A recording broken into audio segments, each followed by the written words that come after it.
ইসলামী আইনের বিরুদ্ধে অপপ্রচার করা হয়। এরা তো ক্ষমতায় গেলে সমস্ত মানুষকে পঙ্গু বানায় ফেলবে। কয় কিভাবে?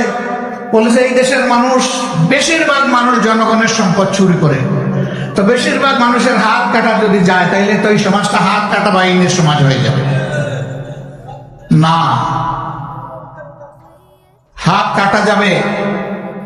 এই আইন জারির পরে এই ধরনের অপরাধ যারা করবে তাদেরকে বলে দেওয়া হবে এখন থেকে এই অপরাধের সাথে যাদেরকে পাওয়া যাবে তাদের ক্ষমা নেই।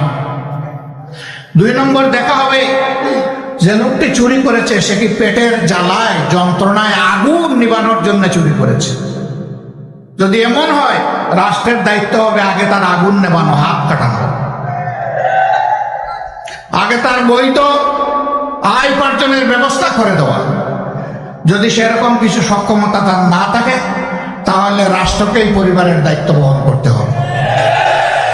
এরপরে লোভের বশবর্তী হয়ে কেউ যদি চুরি করে তাহলে 2-1টা হাত কাটা যাবে প্রকাশ্যে, গোপনে নয়, যাতে সারা দেশবাসী এটা থেকে শিক্ষা নেয়। এখন কে সমাজে হাত কাটা বাহিনীর সদস্য হতে চাইবে? তখন পরিবারের সদস্যদেরকে বলবে চুরি করব তোমাদের জন্য, হাত কাটা যাবে আমার, আর এই হাত নিয়ে অপমানজনক ভাবে আমি বেঁচে থাকবো। আমার পক্ষে আজ থেকে আর চুরি করা সম্ভব নয়। জিনার শাস্তির সঙ্গে সাথ বলে যে সব মানুষই তাইলে মারা যাবে, এরকম গোপনে চুটিয়ে প্রকাশ্যে কত ধরনের জিনা হচ্ছে। হ্যাঁ, ওরকম 2-1 জনের শাস্তি হলে বাকিরা তওবা করে আড়ালে চলে যাবে ইনশাআল্লাহ, মা বোনরা নিরাপদ হয়ে যাবে।